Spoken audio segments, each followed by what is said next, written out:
സങ്കടപ്പെടുത്തുന്ന ബിജിഎമ്മുകളൊന്നും യൂട്യൂബിൽ നിന്നെടുത്ത് ഇടാൻ വേണ്ടി പറ്റാത്തത് കൊണ്ട് മാത്രം ഏതോ ഒരു വൃത്തികെട്ട സങ്കടപ്പെട്ട ബിജിഎം ഇട്ടുകൊണ്ട് എൻ്റെ കഥ നിങ്ങളുടെ ഹെൽപ്പും നിങ്ങളോട് എല്ലാവരോടും ഞാനിവിടെ പങ്കുവെക്കുന്നു. ഹലോ, കഴിഞ്ഞ 1.5 ആഴ്ചയായിട്ട് കഷ്ടപ്പാടും ദുരിതവും മാത്രമാണ്. സത്യം പറഞ്ഞാൽ കണ്ണുവേദന, ചെവി വേദന, ഇല്ല പരിപാടികളൊക്കെ ആയിട്ട് മരുന്നൊക്കെ കഴിച്ച് കഷ്ടപ്പെട്ടിട്ടാണ് ഇന്നലെ പരീക്ഷ എഴുതാൻ വേണ്ടി പോയത്. അപ്പം പരീക്ഷ എഴുതാൻ കയറുന്നതിന് മുമ്പാ വരെ ഞാൻ വിചാരിച്ചത് സാധാരണ ഒരു വ്ളോഗ് ഇടാം. രാവിലെ എഴുന്നേൽക്കുന്നു, ഫുഡ് വാങ്ങി കഴിക്കുന്നു, ഓട്ടോ കയറി പോകുന്നു, ക്ലാസ് അവിടെ എത്തുന്നു, പുറത്തുനിന്നൊരു വീഡിയോ എടുക്കുന്നു, എക്സാം എഴുതി പുറത്തേക്ക് വന്ന് വീണ്ടും ഒരു സാധനമൊക്കെ റെക്കോർഡ് ചെയ്തിട്ടേ നല്ല ഓക്കെ ഇങ്ങനെയായിരുന്നു എന്നൊക്കെ പറഞ്ഞൊരു വോയിസ് ഓവറൊക്കെ ചെയ്തതിന് ഫണ്ണ്. നിങ്ങൾക്കും സന്തോഷം, ഞാനും അവസാനം വന്ന് പറയുന്നു ചിലപ്പോൾ പാസ്സാകാം, ചിലപ്പോൾ പാസ്സാവില്ല. എല്ലാവരും കൈകൊട്ടി ഓക്കെ കാര്യങ്ങളൊക്കെ ചോദിച്ച് നമ്മൾ പിരിയുന്നു. ഇതായിരുന്നു പ്ലാൻ. പക്ഷേ ഫസ്റ്റ് പരീക്ഷ എഴുതി കഴിഞ്ഞ് പുറത്ത് വന്നപ്പോഴേ സത്യം പറഞ്ഞാൽ ഏതോ ഒരു ലോകത്തായിപ്പോയി. എക്സാം ഹോളിൽ കയറുന്നതിന് മുമ്പേ പലരും വന്നിട്ട് ചേട്ടാ മറ്റേ വീഡിയോ ഇടുന്ന ആളെ സന്തോഷം, കൊള്ളാം, അതെ, ഓൾ ദി ബെസ്റ്റ് എന്നൊക്കെ പറഞ്ഞ് കയറിട്ടോ. എക്സാം എഴുതി പുറത്ത് വന്നിട്ടേ പിള്ളേരൊക്കെ ഇങ്ങനെ മുഖത്ത് നോക്കിയിട്ട് ഇങ്ങനെ നോക്കുക. കുറച്ച് പേരൊക്കെ വന്നിട്ട് ചേട്ടാ യൂട്യൂബ് എന്നൊക്കെ പറഞ്ഞിട്ട് പോവും. പിള്ളേർക്ക് ചോദിക്കാനും പറ്റണില്ല, എനിക്കാണെങ്കിൽ ഒന്നും പറയാനും പറ്റണില്ല. ഇനിയിപ്പോൾ യൂട്യൂബ് ചെയ്യണ ആളല്ല എന്നുള്ള തലയിൽ കൂടെ മറ്റേ എന്തെങ്കിലും എടുത്ത് ഇട്ടാലോ. കാരണം നിങ്ങൾ കുറച്ച് പേരൊക്കെ ചോദിക്കുമല്ലോ കൊള്ളായിരുന്നു എന്ന് ചോദിക്കുമ്പോൾ എന്തൊക്കെ പറയാൻ പറ്റണ്ടോ. അതായിരുന്നു അവസ്ഥ. പക്ഷേ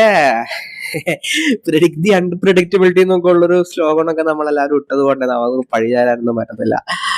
അതേ എന്താ പറയാ, നല്ലൊരു പരിപാടി ആയിരുന്നു, ഇഷ്ടപ്പെട്ടു. പലരും കോച്ചിങ് ഇൻസ്റ്റിറ്റ്യൂട്ടുകളുടെ ഒരു ഇത് പൊളിച്ചടക്കാൻ വേണ്ടിയിട്ടുള്ള പരിപാടി ആയിരുന്നു എന്നൊക്കെ പറയുന്നുണ്ട്. അതങ്ങ് സമ്മതിച്ചു കൊടുക്കേണ്ടി വരും.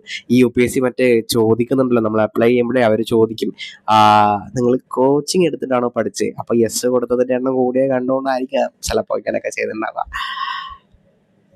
എന്തായാലും നല്ലൊരു ഫണ്ട് പരിപാടിയായിരുന്നു. ഫസ്റ്റ് പേപ്പർ സൂപ്പർ ആയതുകൊണ്ട് CSAT കുറിച്ച് കൂടുതലൊന്നും പറയാമല്ലോ. CSAT മാത്സ് കൂടുതലാണെങ്കിൽ പോലും നമുക്ക് അത്യാവശ്യം ഒരു 67 മാർക്സ് അല്ലേ വേണ്ടോ, അത് സുഖമായിട്ട് എങ്ങനെ ചെയ്തെടുക്കാം.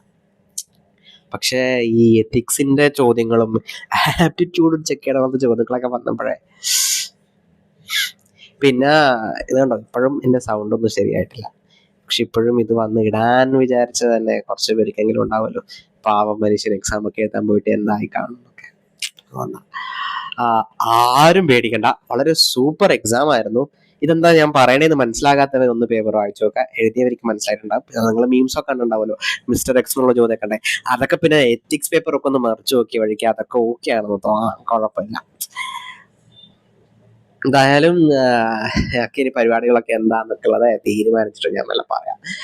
അഭിനായകൻ ദിസ് ഇസ് UPSC വേൾഡ് കിടന്നിടത്തുനിന്ന് എഴുന്നേറ്റിട്ട് പറയാനും മാത്രമുള്ള പരിപാടികൾ നമ്മളിപ്പോൾ എത്രത്തോളം പേഴ്സണലി ഇതൊക്കെ ആയില്ല. നമ്മൾ വെറുതെ ഇനിയിപ്പോൾ ഇവിടെ നിന്ന് എഴുന്നേറ്റിരുന്ന് പറയേണ്ട കാര്യമൊക്കെ ഉണ്ടോ, ഇങ്ങനെയൊക്കെ വേണ്ടി പറഞ്ഞൊക്കെ ഇരിക്കാം. ഇപ്പോൾ വെള്ളമൊക്കെ കുടിച്ച് കുറച്ച് കാലം റെസ്റ്റൊക്കെ എടുത്തിട്ട് ML അടുത്ത പരിപാടികളൊക്കെ പ്ലാൻ ചെയ്യാം. ഞാനും ചെയ്യട്ടെ, നിങ്ങളും പ്ലാൻ ചെയ്യാം. പിന്നെ നോക്കാം, ഇനി സമയമുണ്ടല്ലോ.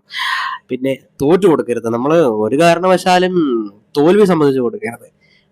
പറയാം UPSC ഒരു ട്രാപ്പാണ്, ജീവിതമൊക്കെ ചിലപ്പോൾ അതിലങ്ങ് മുങ്ങി താഴ്ന്നു പോവാന്നൊക്കെ പറയുന്നത് ശരിയാ. പക്ഷെ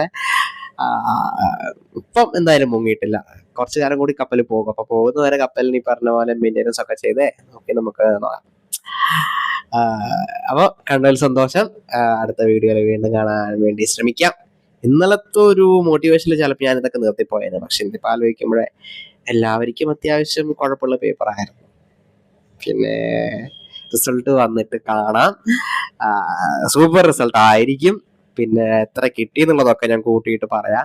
ഇടയ്ക്ക് എനിക്ക് ഇഷ്ടപ്പെട്ട കുറച്ച് ക്വസ്റ്റ്യൻസ് ഒക്കെ ഞാൻ വേറൊരു വീഡിയോയിൽ കാണിച്ചു തരാം. ഒരു ചില ഫണ്ണാണ് എനിക്ക് തോന്നി, എക്സാം ചില ചോദ്യങ്ങളെ കണ്ടിട്ട് എന്ത് തോന്നി എന്നുള്ളതൊക്കെ ഞാൻ പറയാം. അപ്പം അത്ര വരെ ബൈ, ടേക്ക് കെയർ. പോയി കുറച്ച് സിനിമയൊക്കെ കാണട്ടെ, നിങ്ങളും പോയി സിനിമയൊക്കെ കാണുക. നല്ല സിനിമകളൊക്കെ ഉണ്ടെങ്കിൽ റെക്കമെൻഡ് ചെയ്യുക. ശരി, ഓക്കെ.